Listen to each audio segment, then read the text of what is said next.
Dear students, in the last class, we have discussed about the concept of food security, different components of food security, different stages of food security. Overall, we have discussed about the concept food security in details. So, যোৱাটো ক্লাছত আমি খাদ্য সুৰক্ষা কি, খাদ্য সুৰক্ষাৰ বিভিন্ন উপাদান, বিভিন্ন স্তৰ ইত্যাদিৰ ওপৰত আলোচনা কৰিলো। আজিৰ মূল বিষয়টো হ'ল food security in India. Today we are going to focus food security in India. So, ভাৰতবৰ্ষত খাদ্য সুৰক্ষাৰ দিশটোৰ ওপৰত কিয় ইমান বেছিকৈ গুৰুত্ব প্ৰদান কৰা হ'ল বা খাদ্য সুৰক্ষাৰ যিটো দিশ সেই দিশটোত গুৰুত্বতা বৃদ্ধিৰ ক্ষেত্ৰত কি কাৰকে সহায় কৰিলে? What are the reasons behind the awareness of food security in India? So, from the time of independence or before independence, there was the awareness of food security in India, and there are so many causes related to this. So, the first one is Bengal famine that was occurred in the year 1943. 1943 চনত বেংগলত দেখা দিয়া দুৰ্ভিক্ষ এটা ভাৰতবৰ্ষৰ কাৰণে তেতিয়া British চৰকাৰৰ দিনত এটা মূল প্ৰত্যাহ্বান আছিল।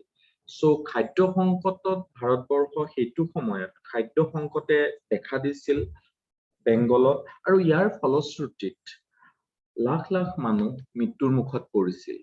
গতিকে তেতিয়াৰ পৰাই to provide food security was one of the key agenda of development before independence. But after independence, India had faced so many challenges like drought during 1960s, Indo-China War 1962, Indo-Pak War 1965. In addition to this, some political constraints were there in between India and USA. So first, we are going to discuss about this cause in details. So drought during 1960s, 1960 চনৰ বা ঠিক 1952 বা 1960 to 1970 সেই যিটো period, সেই পিৰিয়ডত ভাৰতবৰ্ষৰ বাবে এটা মূল প্ৰত্যাহ্বান আছিল যে খৰাং বতৰ। India had experienced, most of the states, they produced wheat, faced drought during 1960s. So as a result of which, the production of food grains was decreased, and India used to import food grains from outside the country. So drought বা খৰাং বতৰে ভাৰতৰ যি খাদ্য সংকট, এই খাদ্য সংকটৰ সমস্যাটোক গভীৰৰ পৰা গভীৰতম কৰি তুলিছিল। গতিকে হেতু সময়ত ভাৰতবৰ্ষই খাদ্য শস্য অৰ্থাৎ খাদ্য শস্য বিশেষকৈ আমেৰিকাৰ পৰা আমদানি কৰিবলগীয়া হৈছিল যে টু মেইনটেইন ফুড সিকিউৰিটি, অৰ্থাৎ খাদ্য সুৰক্ষা বা খাদ্যৰ যিটো সংকট, সেই সংকটটো নাইকিয়া কৰিবৰ কাৰণে ভাৰতৰ হাতত অপচন আছিল to import wheat from USA under Public Law 480.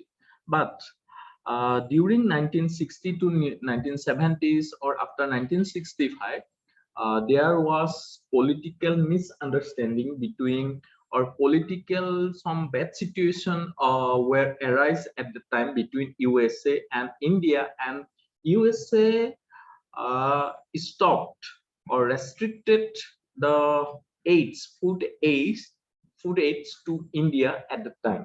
অৰ্থাৎ হেতু সময়ত কিছু ৰাজনৈতিক কাৰণত ভাৰতবৰ্ষ আৰু আমেৰিকাৰ মাজৰ সম্পৰ্কটো লাহে লাহে বেয়াৰ ফালে ঢাল লৈছিল, আৰু আমেৰিকাই হেতু সময়ত ভাৰতবৰ্ষলৈ যি PL 480ৰ আণ্ডাৰত আমি আমেৰিকাৰ পৰা ঘেঁহু আমদানি কৰি আছিলো, সেই ঘেঁহু আমদানিটো বা তেওঁলোকে ঘেঁহু ৰপ্তানিটো যিটো aid আমাক দি আছিল সেইটো বন্ধ কৰি দিছিল। So it was a very tough time for India during that time, or before Green Revolution. India had faced so many challenges. Another challenges were Indo-China War in 1962 and Indo-Pak War in 1965. As a result of this, Indian government shifted the fund that were allocated for the development of agriculture or other productive sectors that were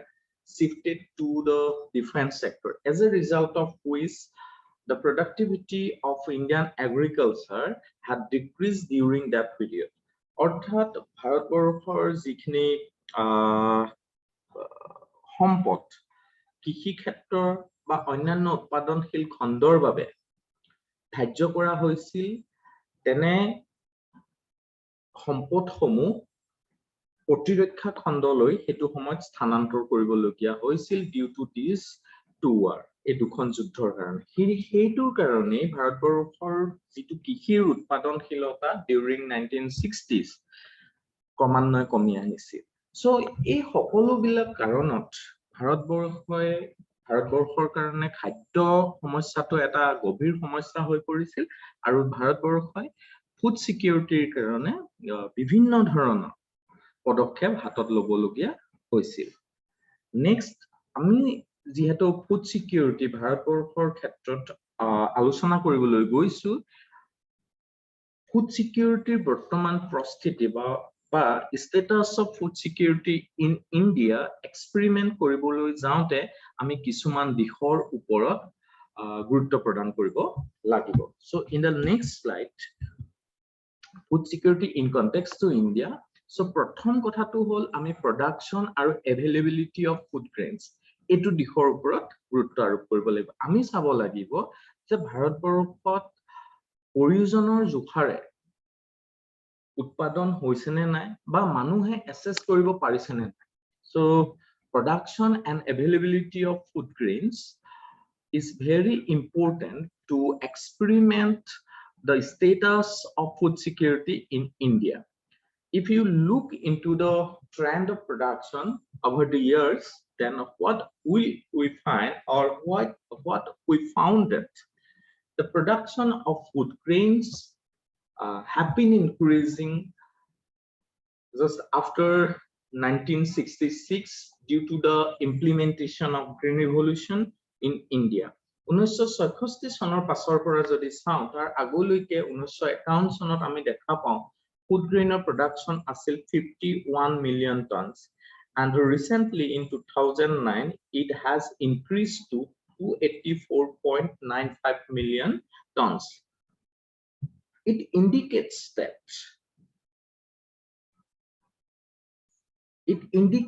that recently we are a food surplus country. India is a food surplus country.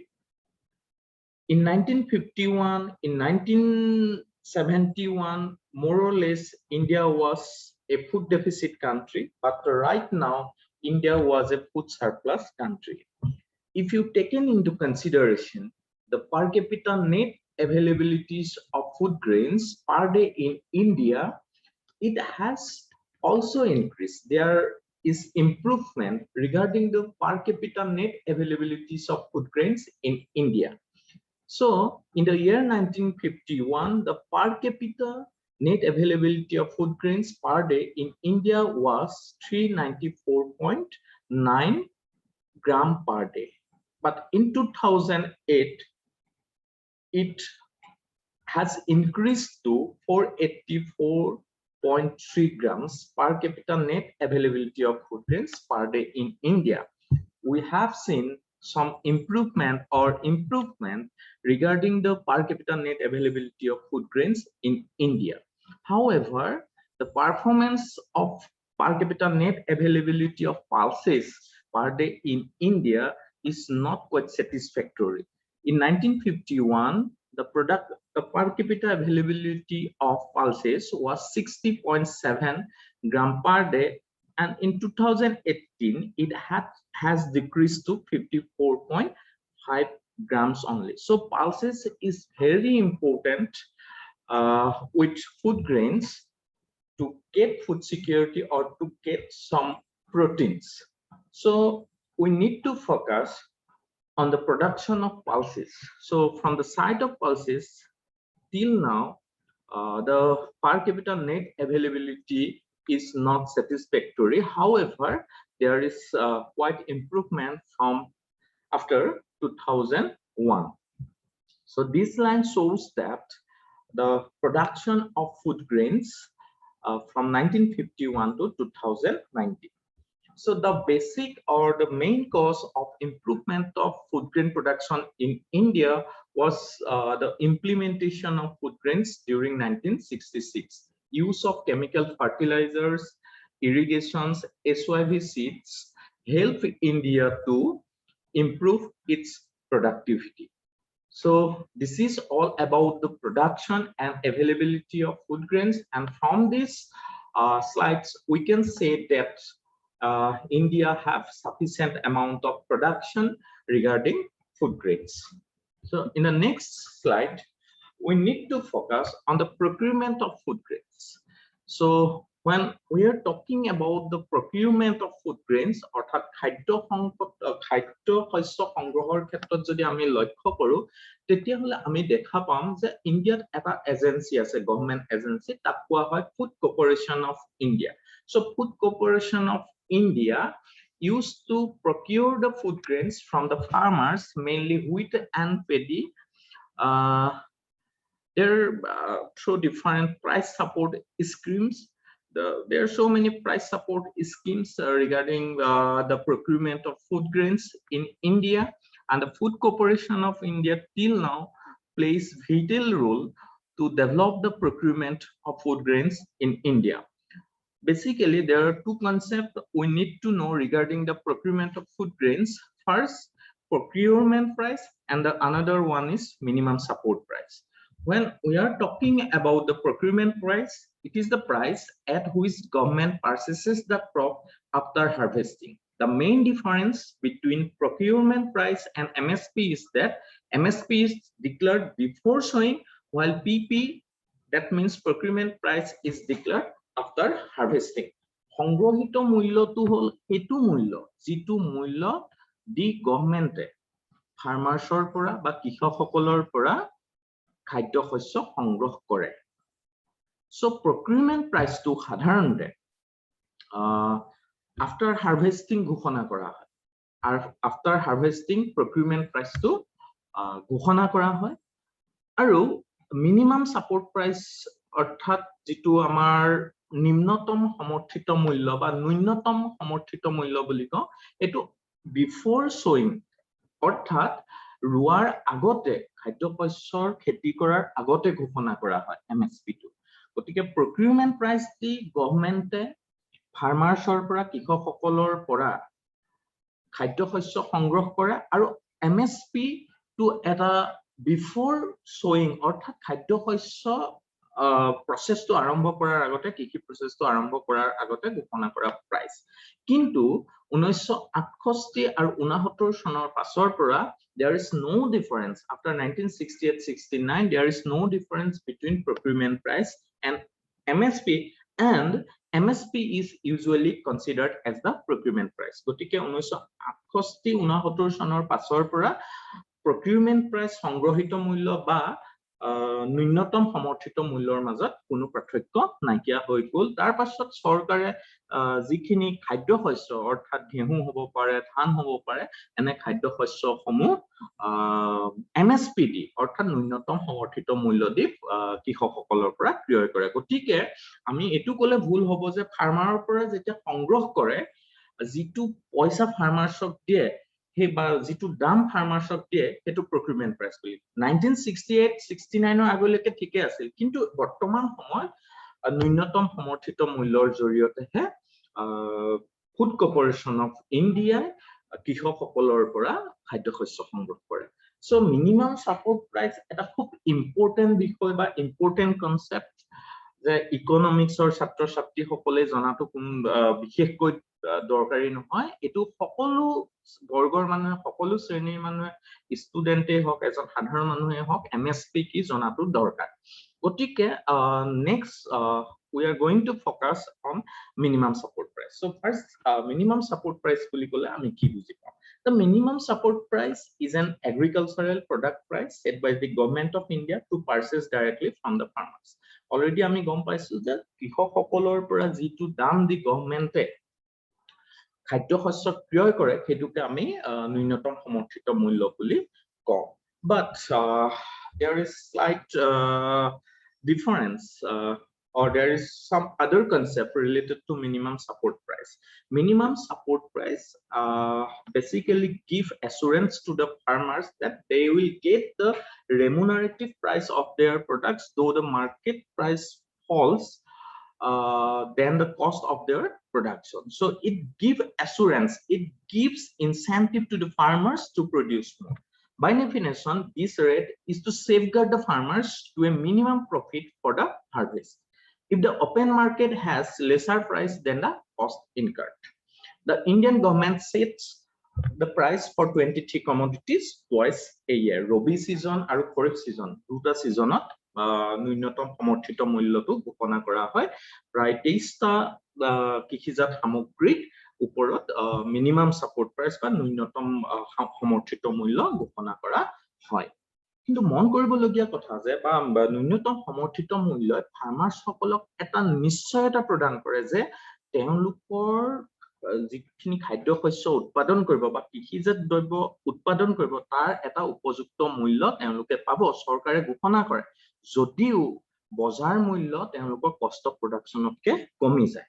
অৰ্থাৎ ধৰা হল cost of production 800 টকা, তেতিয়া চৰকাৰে প্ৰায় 1000, 1100, 1200 এনেকুৱা minimum support price ঘোষণা কৰিব পাৰে। কিন্তু ইয়াতো কিছুমান ফৰ্মুলা আছে। সো সেই ফৰ্মুলাৰ বেচিছতহে আসলতে মিনিমাম সাপোৰ্ট প্ৰাইচটো ঘোষণা কৰা হয়। So MSP is fixed on the recommendations of the Commissions for Agricultural Cost and Prices CACP since 2009. 2009 চনৰ পৰা যিটো আমাৰ ন্যূনতম সমৰ্থিত মূল্য সেই ন্যূনতম সমৰ্থিত মূল্যটো কিমান হ'ব সেইটো ৰিকমেন্ড কৰে Commission for Agricultural Cost and Prices. In the next slides or in the coming slides we will discuss about the concept MSP in depth. So next, procurement of food grains অৰ্থাৎ Food Corporation of Indiaৰ জৰিয়তে আমি কিমান খাদ্য শস্য সংগ্ৰহিত কৰিছো বা সংগ্ৰহ কৰি ৰাখিছো এটো অতি প্ৰয়োজন। সো প্ৰডাকচন আৰু প্ৰকিউৰমেন্টৰ মাজত পাৰ্থক্য আছে। প্ৰডাকচনটো হয় এখন দেশৰ সৰ্বমুঠ প্ৰডাকচন কিমান আৰু প্ৰকিউৰমেন্টটো কৰা হয় চৰকাৰৰ এজেন্সিৰ দ্বাৰা। আমাৰ এটা ভঁৰাল যেনেদৰে আমাৰ ভঁৰাল থাকে তেনেদৰে এটা ষ্টক কৰে আৰু যেতিয়া প্ৰয়োজন হয় খাদ্য সংকটে দেখা দিয়ে বা প্ৰাইচৰ ক্ষেত্ৰত বজাৰত কৃষিজাত দ্ৰব্যৰ প্ৰাইচ উঠানমা কৰে তেতিয়া এই ষ্টকৰ পৰা চৰকাৰে খাদ্য শস্য যিসকল নিডি তেওঁলোকক যোগান ধৰে। So in 1991 the total stock of food grains in the central pool was 19.13 million tons, and recently in 2020-21 it has improved to 93 million tons. It is a very huge amount. অৰ্থাৎ আমাৰ সংগ্ৰহ কৰি ৰখা খাদ্য শস্য 1991 চনত 19.13 মিলিয়ন টন আছিল আৰু এটো বৃদ্ধি পায় 93 মিলিয়ন টনছ হলগৈ। অৰ্থাৎ ভাৰতবৰ্ষত কৃষিজাত সামগ্ৰীৰ উৎপাদন বৃদ্ধি পাইছে, বিশেষকৈ ৰাইচ আৰু হুইটৰ ক্ষেত্ৰত। ৰাইচৰ ক্ষেত্ৰত যদি চাওঁ, in case of rice, right now we have 54.80 million tons of stock. In case of wheat, it is 38.20 million tons. That means we have enough food grains in the hand of Food Corporation of India. So, curve kidalor pra ami dekha paisu je over the years the procurement of wheat and the procurement of rice have improved. But though there is some fluctuations in the trend of procurement of wheat and rice, but till now, in the year recently in 2020-21, we have enough food grains to distribute among the poor or to stabilize the price of the agricultural products, mainly food grains. So আমি দুটা কথা গম পালো যে উৎপাদনৰ ক্ষেত্ৰত আমি self sufficiency পাইছো বা যিখিনি ষ্টক আমাৰ হাতত থাকিব লাগে সেই ষ্টকৰ ক্ষেত্ৰত আমাৰ সেলফ সাফিসিয়েন্সি আমি পাইছো গতিকে ভাৰতবৰ্ষই এই দুটা দিশৰ পৰা procurement of food grains আৰু production and availability of food grains ৰ ক্ষেত্ৰত এতিয়ালৈকে food security যি দুটা কম্পোনেন্ট এই কম্পোনেন্ট দুটা সফলভাৱে পূৰণ কৰিবলৈ সক্ষম হৈছে we have enough food grains we have enough stocks to distribute among the poor to stabilize the price level of agricultural products or to provide purchasing capacity of the farmers. So গতিকে আমি গম পালো আমাৰ উৎপাদন যথেষ্ট পৰিমাণে আছে সংগ্ৰহ আমি যথেষ্ট পৰিমাণে কৰি ৰাখিছো কিন্তু সংগ্ৰহ আৰু উৎপাদনে ফুড সিকিউৰিটিৰ মূল দিশ নহয় আমি ফুড সিকিউৰিটিৰ মূল দিশ সমূহ জানিবলৈ হলে অন্যান্য দিশসমূহ আলোচনা কৰিব লাগিব গতিকে next class at ami minimum support price ki ba procurement price ki already we have discussed about the process of about procurement price but in this in the coming class we'll discuss about minimum support price different procedures of calculation of minimum support price trend of minimum support price subject to wheat and rice in India. We'll also discuss the performance of public distribution system to provide necessary quantity of food grains at affordable prices. And after that, we'll discuss about the nutritional security status in India. So till now, if you have any doubts, if you have any questions regarding this, kindly put in the comment box. I will try to make you clear. So, ভাবিছো মই আশা কৰিছো food security ভাৰতবৰ্ষৰ ক্ষেত্ৰত এই দুটা কম্পোনেন্টছে সফলভাৱে আমি achieve কৰিবলৈ সক্ষম হৈছো এটো খুব গুৰুত্বপূৰ্ণ কথা কিন্তু ফুড সিকিউৰিটি কেৱল যে প্ৰডাকশন আৰু এভেইলেবিলিটিৰ ওপৰতে নিৰ্ভৰ নকৰে বা ষ্টকৰ ওপৰতে নিৰ্ভৰ নকৰে অন্যান্য দিশসমূহ আছে ফুড সিকিউৰিটি এটো আমাৰ জনাটো অতি প্ৰয়োজন গতিকে এই দুটা পইণ্টৰ ওপৰত ভিত্তি কৰি আমি ক'ব নোৱাৰো যে ভাৰতবৰ্ষ এখন ফুড সিকিউৰ কান্ট্ৰি যেতিয়া আমি নিউট্ৰিশনাল সিকিউৰিটি পঢ়িম বা পিডিএস সিস্টেমৰ পাৰফৰমেন্সৰ ওপৰত পঢ়িম তেতিয়া গম পাম যে আমি কিমান দূৰলৈকে ফুড সিকিউৰিটি কনসেপ্টটো এচিভ কৰিবৰ কাৰণে সক্ষম হৈছো গতিকে থ্যাংক ইউ এভৰিওয়ান সো আজিৰ ক্লাছটো ইমানত সামৰণি মাৰিছো সো নেক্সট ক্লাছত আমি will discuss about nutritional security about public distribution system okay